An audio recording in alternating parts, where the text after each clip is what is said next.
Have you guys seen that video of Donald Trump winning the made-up FIFA Peace Prize yesterday? Welcome the very first winner of the FIFA Peace Prize, the 45th and 47th President of the United States of America, Mr. Donald J. Trump. Please.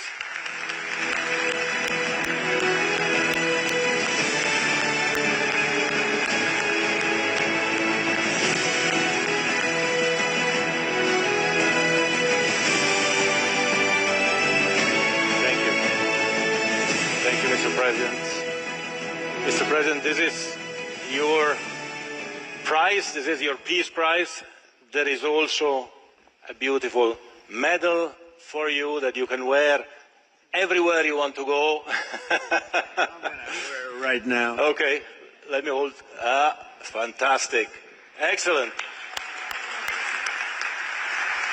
Everyone on this earth knows that they need to treat Donald Trump like a literal child. They made up a peace prize for him because he didn't win the Nobel Peace Prize. And then they gave him a medal, and a photojournalist was able to capture one of the most iconically horrifying pictures of Donald Trump I've ever seen. Thank you, Brendan Smilowski, for capturing this horrific image. He looks like the Grinch grabbing Christmas presents from under the tree. He looks like Gollum grabbing a fish. He looks like the two sides of his face are fighting to go in different directions. He looks like he forgot where he was for a second. Now, as fun as it would be to continue to make fun of this picture, Donald Trump went on today to embarrass himself even further. Today, because Donald Trump took over the Kennedy Center and named himself chairman of the board, he presented medals to his favorite donors, artists. Medals that Donald Trump had redesigned to have just a normal blue ribbon instead of the rainbow ribbon that the Kennedy Center Honors medals usually have. And at this weird event in the Oval Office where they were all wearing weird little bow ties and tuxedos,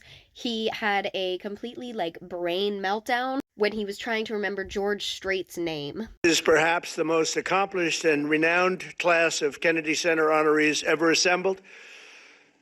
We have country music legend George. Got it? Turned off. Got it? We have country music legend George Strait. George, thank you very much. Let me do this right now, George. I think if you want to leave it on, you can. I think we can get it through. Okay. Oh, he's got good hair. A little bit. I still got a I'm little bit. surprised. Sometimes I take it off and there's not a lot. Not a lot. How I wish that George Strait would have kept his hat on and we could have watched Trump try to struggle to fit a medal around that ridiculously oversized hat. And I guess he's hosting the Kennedy Center Honors tomorrow, because he went on to say that mainstream media is going to make fun of him for being terrible, and if he's not as good as Jimmy Kimmel, maybe he shouldn't be president. Which I do agree, Donald Trump, that you shouldn't be president. They'll say he was horrible, he was terrible, it was a horrible situation. No, we'll do fine. I've watched some of the people that host. Jimmy Kimmel was horrible. Some of these people, if I can't beat out Jimmy Kimmel in terms of talent, then I don't think I should be president. But I want to just thank you all because this is a special night, and I think you're going to see that at the end of this evening, and by the end of these 2 days, you're going to say this is one of the most special days in your life, and I think a few of you have already told me it already was. So thank you all very much. This is not one of the most special days of my life, Donald Trump, when you gave a bunch of medals to the guys from Kiss and Sylvester Stallone. He also claimed that this is going to be the highest rated Kennedy Center show in history. We're going to have a good time tonight. I look forward to celebrating with all of you at the Kennedy Center tomorrow. And it's going to be something that I believe, and I'm going to make a prediction, this will be the highest rated show that they've ever done. And they've gotten some pretty good ratings, but there's nothing like what's going to happen tomorrow night. So I just want to thank you all. I want to congratulate. I'm finding myself thinking about the ending of Inglourious Bastards for some reason. That's weird. Anyway, he gave another speech tonight at the Kennedy Center Honors, and it was like a 40-minute speech where he just talked in circles about the renovations he's done at the White House, about how he won the last election by 10 million votes, and apparently that he made the deal to have the Olympics and the World Cup happen in the U.S. But before I get into that, He had the made-up FIFA Peace Prize on his desk that whole time. And what that looks like to me is a bunch of greedy, psychotic hands trying to take the world for themselves, which pretty much describes Donald Trump and FIFA. This is his style. People give him gold things and he just puts them on his desk. It's the weirdest shit I've ever seen, genuinely. Anyway, here's this crazy man at the Kennedy Center Honors Dinner wearing the worst makeup I think I've ever seen on him, bragging about how demolishing the East Wing and spending millions of dollars to renovate the Kennedy Center actually relaxes him. I know the truth, but I actually get great relaxation out of fixing the White House and fixing the Kennedy Center. And it takes a little time, but not really, because it's time that some people want to rest. I don't really want to rest. I want to do things. And to me, it relaxes me. It's really almost better than resting. And we're bringing these places of great distinction, we're bringing them back. And the Kennedy Center is going to be incredible. I'm so glad that you're relaxing and having a great time while the rest of us are suffering under your fascist regime. I'm so glad that destroying the East Wing of the White House makes you feel well rested, you fascist. Anyway, here's a really short clip that perfectly encapsulates where Donald Trump's mush brain was at all day. To have great sound.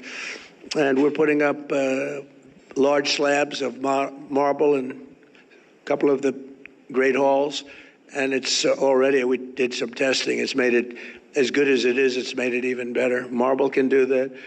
So we've reviewed everything you have to review and reversed the decline of this cherished institution. And he literally spent the entire day talking in circles about the remodeling of the White House, how he brought up paintings from the basement, and about the marble and the sound of the Kennedy Center. Like, he literally was on a loop all day. It was crazy. He also, when he managed to get back on track to the speech that had been written for him, he went on to claim that he made the deal for the Olympics and the World Cup to happen in the US, which is objectively untrue. That's not how that decision gets made, Donald Trump. And then he went on a crazy rant about how the UFC is going to host a fight in front of the White House on June 14th, which just happens to be his birthday, but they're not doing it because it's his birthday. On June 14th, we're having a fight. All of the greatest champions in the world, the UFC fight, they're building an arena in front of the White House, if you can believe it. Then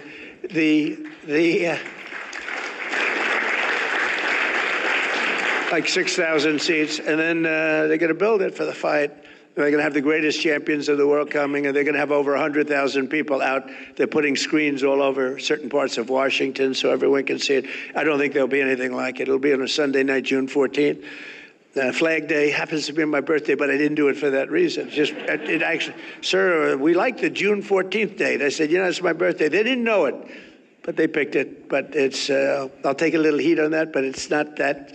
But I will tell you, that's going to be some. Everyone's asking me for tickets for the UFC. But it's going to be great. They're going to have the greatest champions in the world all fighting that night. The great Dana White does a great job, and he wanted to do it. And the White House will be the background of the fight. There'll never be anything like this. There has never been, and there never will be anything like that. We're going to have gladiator fights in front of the White House. And here he is incoherently rambling about how he made the deal for the Olympics and how the election was stolen from him and how he won by 10 million votes. Who's the commissioner? He's a fantastic guy. I guess you have to say he's like the biggest guy in sports, Bob. He's big. He's saying we have 58 Super Bowls. I don't know if that's true, but let's say we have a few of them.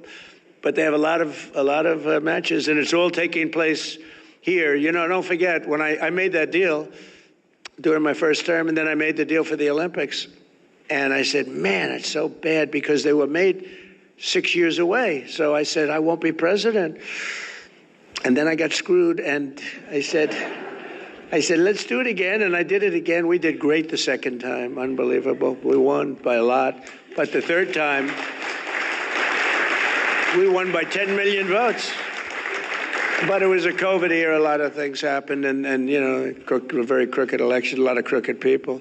You did not make any deal for the Olympics or the World Cup to be here. That is not how that works. And by the way, you didn't win by 10 million votes. You won by less than 3 million votes. This man is a sick psycho-fascist who has taken over every single institution in this country, including the Kennedy Center. And tomorrow he's going to get up on that stage and ramble the exact same nonsense, and the sycophantic cultist freaks that fill the audience will just applaud at everything. They will cheer while he rambles like a lunatic and his brain turns to mush in front of all of us.